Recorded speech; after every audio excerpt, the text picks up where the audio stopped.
So today we're going to talk about Shovavim. We're going to talk about the history of Shovavim. When did it start? What is it? What are you supposed to do on these days? And everything else in between. So let's begin. Shovavim is a period that starts with the Parshiot, Shmot, Va'era, Bo, Bishal, Achitro, Mishpatim. Specifically these 6 weeks, that's when we are doing something called Shovavim. Now believe it or not, before we get into what people do on this day, these days have been celebrated, not celebrated, but been taken special already for many years. There was a rabbi, his name was Rabbi Israel Iserlin, the author of Trumat Adeshen, and his student, the Leked Yosher, says that his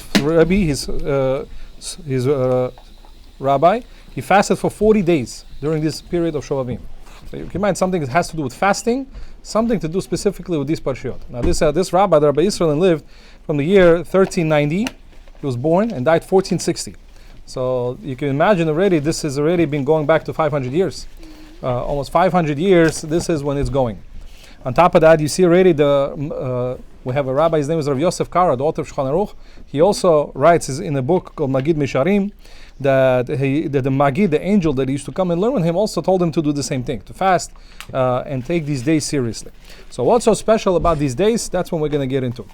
So these days we read about Shmot, Va'era, Bo, Bishal, Achitro, Mishpatim, specifically these weeks. What's so special?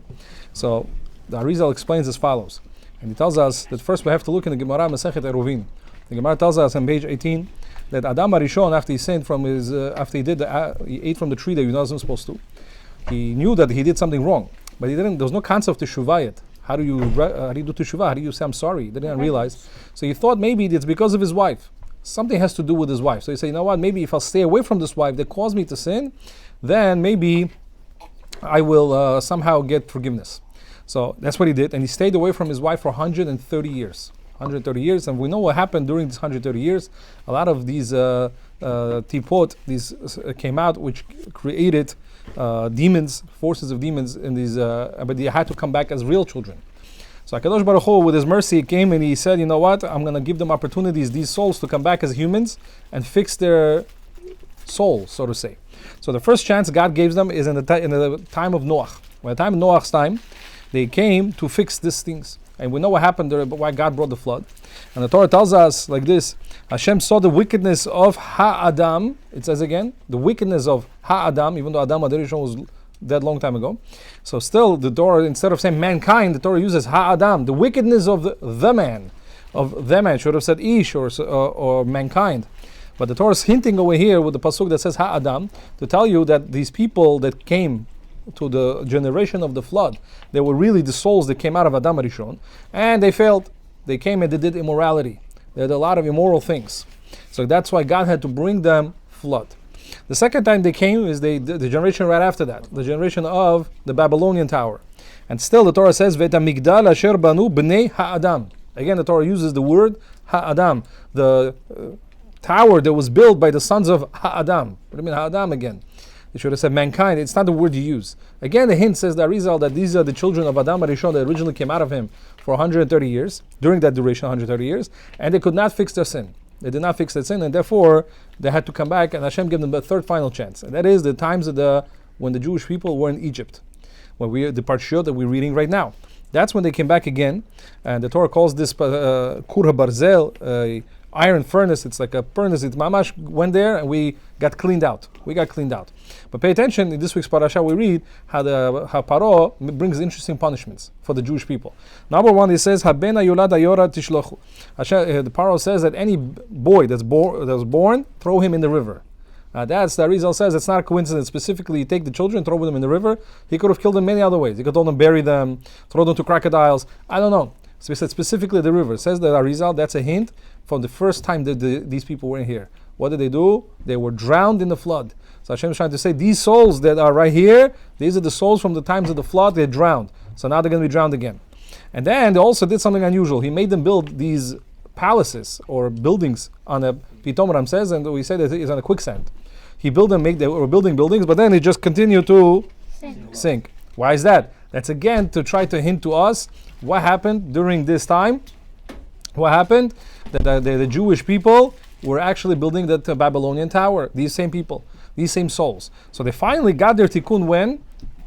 when they finally came to Egypt and they had to leave Egypt and they got the Torah. So the Arizal tells us the weeks that you read the Parshiyot have a big effect on us as well. So now that we're reading the third and final chance that these Nishamot got their final tikkun, they got their final correction during these weeks. So therefore, when we read them, we also can, the time is of the influence. We can, if we do teshuvah for the same things, Hashem is rarely accepting this teshuvah. So that's why these things are called, these weeks are called SHOVAVIM. SHOVAVIM means that it's a time we do teshuvah. So that is specifically the history. We said the history started already earlier than that, when it became an auspicious time, but specifically why these weeks, now you understand. So now, what do people do on these days? What do people do? As we said before, the Rishonim already were fasting on these days. So now fasting is not for all of us. Fasting is not for everyone, because a person has to be really on the level to fast. On top of that, most of us are single here. Single people should not be fasting.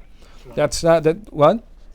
Single people should not be fasting, and the people who are married and they could fast should come to me privately, and I'll tell you what to do. So this book I have over here says something very interesting. What if you are unmarried? What should a person focus on? What should be the avodah? What are we supposed to focus on during these weeks?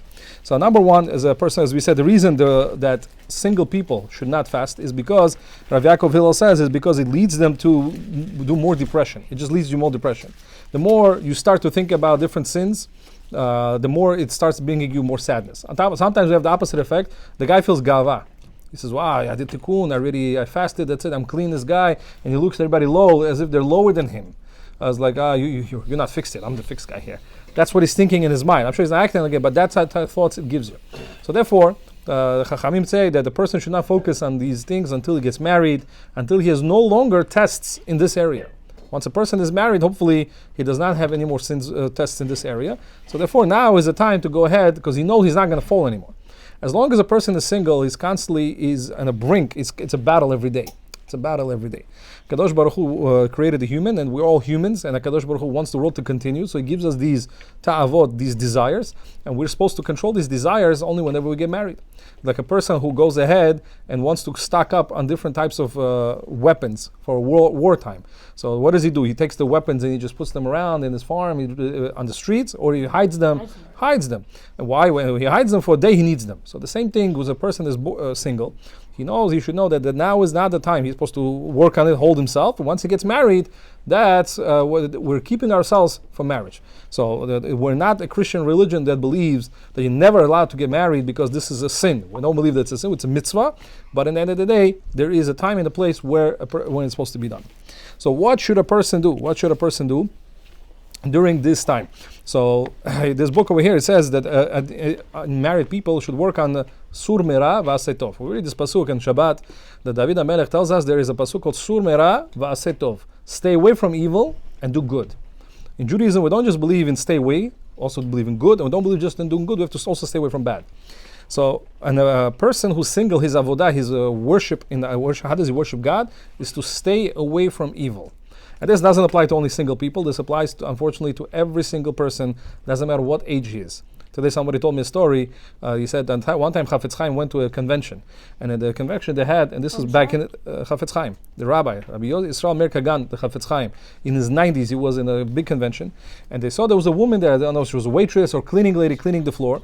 And she was wearing, at that time, in the late 1800s and the early 1900s, a woman just had short sleeves at the time. And he's looking at it and he says, take her away from here, tell her to get away from her. He says, why? Rabbi, he says, what do you think, 90 years old, a man doesn't have a Yetzer Hara? He says, a 90 years old man doesn't have a Yetzer Hara. Every person has a Yetzer Hara. So the reason now a person might be thinking, says, why are we so much focused on this? What do we care? Why are we talking about this, Bichlal? The answer is because the Jewish people, what separates us from the other nations is Kiddusha, holiness. We are a holy nation. As we see that the first thing that Bilam, whenever he wanted to curse the Jewish people, what did he notice the first thing? Matovo alecha Yaakov mishkenotecha Israel. He saw, wow, how great are your tents. What's so special about the tents? The houses the Jewish people lived in the desert? Privacy, which means they're holy. They're not in other people's businesses. This man doesn't know what his wife looks like or what he's doing in his privacy in his home. And the other guy also doesn't know. Everybody's to themselves. That's called Kiddusha. We're a holy nation. And this is the only thing that separates us from others. We're a holy nation. We always strive to become holy.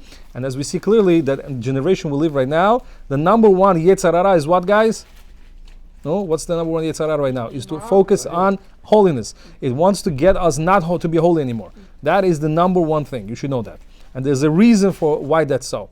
What is the reason why that's so? Is because the Etz HaDat. What was the Etz HaDat? The tree of good and evil.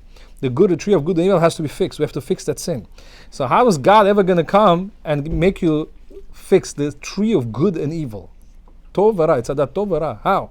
So it was the rabbis, Rabbi Pinchas Winston, he writes in his books, and he says that Hashem has to present you the same similar scenario.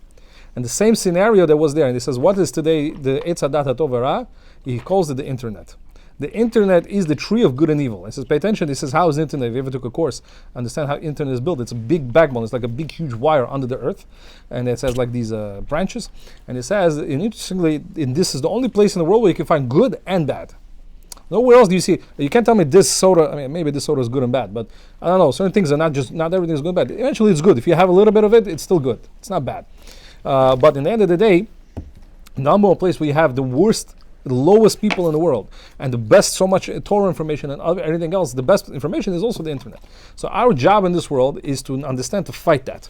Our fight is to understand that we have to withhold the temptation and understand that there's much more, the inclination for bad is very, very hard.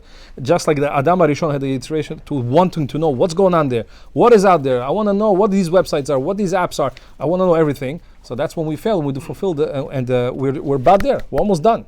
We're almost done. We're about to fix the sin of Adam HaRishon, and we have to do it. So, and he brings the proof from Vilna Gaon, that he says that every day of the creation, it corresponds to a certain hour of the times of creation. But every 1,000 years corresponds to the time of the 6th day of the creation. And he says, if you pay attention, if you calculate, according to the Gemara, what hour Adam HaRishon sinned is the same exact year that the internet was created. And he breaks that. He breaks it down. Interesting. I have to bring you the chart one day. So interesting that in the 1990s, in the late 1990s, when they created the internet, is exactly that hour that Adam HaRishon was saying. And if you calculate the 12 hours, we are right now in the utmost time where we are tested day and night with this particular sin. So let's focus a little bit. And he says, how a person should do sur merah, how do you stay away from bad? Number one thing is the person, and it applies to everyone, even a person who's married, unfortunately, can have this, as we said, is to guard your eyes. Now, what does it mean to guard your eyes? Believe it or not, there is halachot. I have a book over here. I recommend everybody to get it. It's I don't know, when I got it, it was $12. This is a book called Practical Guide to Shmiras Einayim. Very interesting, very small book. You can read it in a day or two. And it tells you very clearly, the most clearly written ever, what does it mean to guard your eyes. And it says clearly, for example, I'll give you something very simple on 1 foot. This thing is called staring. You're not supposed to stare. The Torah says you're not allowed to stare. That's whenever it's looking with lustful thoughts. You're looking at a person and you're thinking not nice things. And there's sometimes you have gazing. You're like, wow, such a beauty. And your person just love the beauty. You're looking at the beauty and you're deriving pleasure from it. And then there's looking without any intent I'm looking. I'm not intending any to have any pleasure. Sometimes you have to talk to a professor. You have to talk to a customer. You have to talk to different people on the street. Sometimes you have to look at them. What are you going to look? You're not going to talk like that. So you're allowed to look because hopefully you're not, as you're looking and talking, you're not having any bad thoughts. So when a guy goes on a date, you guys are single. What are you going to? A guy's looking at a girl in front of him. He's sitting on a date. Well, he's not allowed to look at her. Of course, he's allowed to look at her. But once you catch yourself in your mind that you know what, your mind is drifting and taking you elsewhere, you gotta look down, because now that moment, that second after that, is a sin, because now you're looking with lustful thoughts. You're staring or gazing. All right. So therefore, seeing without intention at all is also good. Sometimes something just passes you by. You didn't even intend. This applies, who does this apply? The Torah tells us clearly, you're not supposed to go after your eyes. Many people think there's nothing wrong with gazing women. That's wrong. Many people think it applies to young men or not married men. That's not true. It applies to the most oldest man. And some people think it doesn't apply to ugly women. It doesn't apply to old women. It applies to any person that's forbidden for us. Even to your wife, there's a whole discussion. If a person is married and she's in nidah, can the person look at covered parts? So it's not so simple. So you have to know when is allowed, when is not allowed. There are times it is allowed. So therefore, Shmirat Einayim, number one, has to start with guarding your eyes. But there was something interesting I heard from a rabbi. His name was Rav Avram Shor. And he said, very interesting, he says that the way a person can know if he's guarding his eyes, if he can guard his eyes for something that's allowed. Sometimes you're allowed to look at certain things or certain people, and sometimes it's a Yetzer Hara to look. Gives an example. So you're sitting in the shul, and people walk into the shul. Now, to look who's coming, is that a sin? No. It's not a sin. But it says, but the fact that if you're going to control yourself from not looking, you're exercising that control muscle. So he says, if you can control it when it's allowed to look, sometimes if you fall, nothing happens. You just realize that you lost self-control. Then when you're in the real test and when you're out there in the real world and you know that I'm in the class and there's women there that don't come dressed properly and I have to be in this class, I have to make sure not to look over there, then you'll know that how to control yourself over there. So you have to be careful when it comes to looking. And as we know, Rabotai, whatever they say, the eyes are the window to your soul. Whatever you see enters your neshama. The Rabbi Miller once, I think if I'm not mistaken, he quoted the Sefer Kuzari, and he said something very scary. He says, whatever a person sees or hears his whole entire life, it's automatically programmed in his brain. Your brain has, or neshama, which is neshama is part of the neshama is in the brain. It's automatically programmed in your soul. So which means whenever it says a person is going to go to Shamayim, he's going to go to heaven, and whatever was programmed in that brain, whatever he saw or heard, he's going to remember it. Now you may forget it a little bit, but once you die, it's all going to be there. And it's going to be constantly, never ending. It's going to be a loop, never ending movie, never ending. It's scary. What you see is constantly going to be in your eyes. If you don't do tshuva, so if the person has to do tshuva, that's also when you hear, whatever you hear. So Rabotai, we don't want to damage our neshamot. We don't want to damage our neshamot, so we have to be very careful with the eyes. The way you start the Rabotai, that starts when you're on the street, when you're putting yourself in the situations where you have to be at work, school, and whatnot. But at the same time, it starts with your pocket. It starts with your pocket. If your phones are not filtered and there's no password, and you know the password to all the phones, you should know you're not on the level of tikkun yet. You're in a battle, B'ezrat Hashem, you're going to win. But at the end of the day, you have to realize that you're not you have to start working. You got to start battling. Start going. There's tag office. They open up a tag office here. You can get your phones tagged. If it's an iPhone, it's easily for somebody else to put restrictions and get a passcode. I'll tell you how to do it. Screen time, right? So that if you don't have an iPhone, there's other ways, and tag can do it. But there's ways to do it. Also devices. Sometimes a person has devices. You should try not to use them in your privacy. If you need to use the internet, use them around people. There's many things you can take, many gedarim. You could put many fences around it to make sure that you don't fall. If you have to realize, Rav Nachman in Breslev says, as a person who doesn't fix this, doesn't stop this, I'm talking about the single people, it says that effect, you're pushing away your shidduch farther and farther. A person who does not work on his eyes, you should realize, don't think you're going to get the biggest tzaddik out there. If a guy doesn't guard his eyes, if your mamash Hashem really wants you to get a real shidduch, a tzaddik, the woman that's very pure, and she wants to be, and she's going to be beautiful and everything, that only works if you start working on your eyes.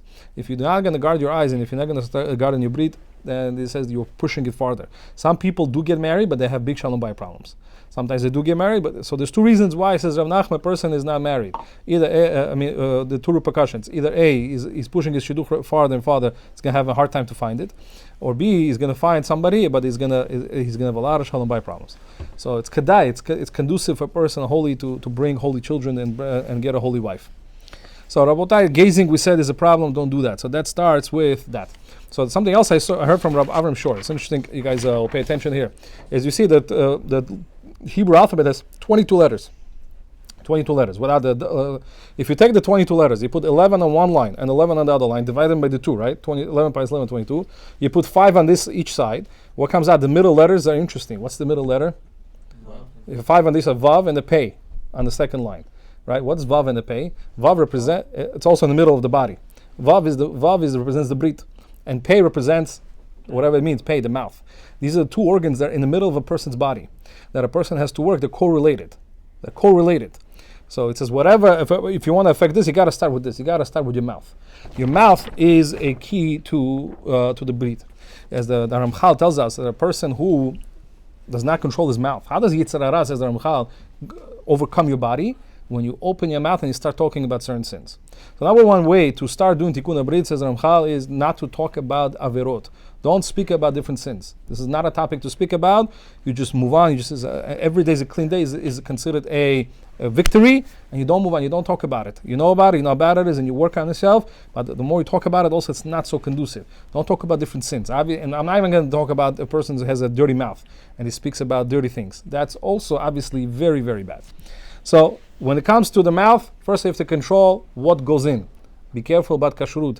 Be careful what kind of food you eat, where the food is from. Yes, very, very careful that the kashrut you eat, what you eat is what you are. That's your essence. If you eat not kosher food, that's what it is. That's why sometimes you can't get through certain people because they're eating not kosher. Kosher is what separates us, where Jewish people always put their life on the line for kashrut, and that's what the beginning of holiness is. Interestingly, the Rambam, when he classifies all the halachot, the Rambam took all the 613 mitzvot and he classified to 14 major categories. Rambam was the biggest codifier, to take 613 random pieces of information and codify them, put them in major categories. So interestingly, the category, the laws of holiness, woman, he named one category called Kiddusha. Over there, what's there? Kiddusha means, he puts over there food, laws of kosher food, and laws of immorality. Interestingly, both together. Why? Because kosher food is the beginning of holiness. The second thing is you have to be very careful about what comes out of your mouth also. So what goes in your mouth, that's important to work on these days. And also what comes out, obviously no vulgar speech. Sometimes the people speak and they curse or they make these jokes. Sometimes a lot of people make these dirty jokes. And sometimes they're not even using dirty words. It's just, it's nuance. It's implied. It's very, very bad. Sometimes the couples are sitting around and they make such very bad dirty jokes. And the Gemara tells us in Ketubot, somebody who makes dirty jokes, he says even if he had 70 years of bracha, he can switch 70 years to klala. Can you imagine why a person goes through suffering? Because you use very, very bad things. Another thing a person has to be careful about is brachot. We are making a lot of brachot. We have to guard our mouth. Whenever you eat, make sure you say the blessings properly. Pronounce every single word. Make sure you say amen properly. And also work on your nedarim. Don't just make nedarim. Make a neder, this, that. I swear, yeah, I'll come. Yes, I will. Yes, I won't. And the guy makes constant nedarim, doesn't realize he promises left and right, and he doesn't keep it. So you have to guard your mouth and make sure that whatever comes out of your mouth actually stays. So that's the avodah. That's what your person has to focus. If it's a single person, says this book over here, that the person has to focus on not to do bad. What should you not do bad? Starts with your eyes and to your mouth. The eyes and your mouth. Guard your eyes properly. What comes into your eyes directs your soul. What comes out of your mouth, what comes inside your mouth, that you control. And then there's another concept called aseh tov. I want to do something good. I want to fix. I want to come closer to my tikkun. So it says the book over here that what should a person do? Certain things he can do without fasting. At least because every day is a battle. Every day is a battle. A person who's going to do tikkun for fasting as a single, it's not recommended, as we said, because he's going to feel complacent. He's going to say, "That's it. I got it. I'm never going to fall anymore." Every day is a battle until you get married. So what you can do is read Zohar. Try to read Zohar. It's very important. It purifies the neshama. Learn Torah with ta'ani dibur. Whenever you're learning, put away the phone. Don't talk during learning. Try to learn Torah non-stop. And that's what Rabbi used to always encourage. Try to think a lot about Torah learning. That's something we don't do today. We don't like to think. Every time we have a moment to think, we check out our phones. Our brain doesn't want us to think. So Rav Amishor once said the name of, he says there was a rabbi, his name was Uri Zohar. Remember him? He was a big movie actor. He was like, I don't know, my day there was a Jim Carrey, was like the most funniest guy. I don't know who's the biggest comedian now. But imagine the most funniest guy on TV. He was the most funniest guy in Israel. He was a superstar. And he made teshuvah. One day he became a rabbi. He totally did teshuvah, dropped his career in Hollywood, whatever Hollywood was, and totally became religious. So they asked him one time, what made you become religious? You're in the height of the world. You have movies, you have commercials, you singing and everything. What got you to do this? And he said one thing.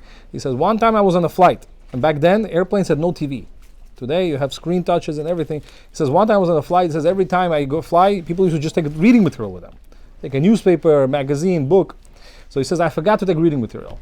It was a long flight. I guess maybe it was international. He says, I'm sitting there in the flight, and I have nothing to do, nothing to read. So what do? Just sitting there. You have to sit on your seat. So he said, I started to think. My brain started to think, what am I doing in life? Where am I going in life? Is this something that is that's worth? And I started thinking a little bit, you know what, really, my life is full of contradictions.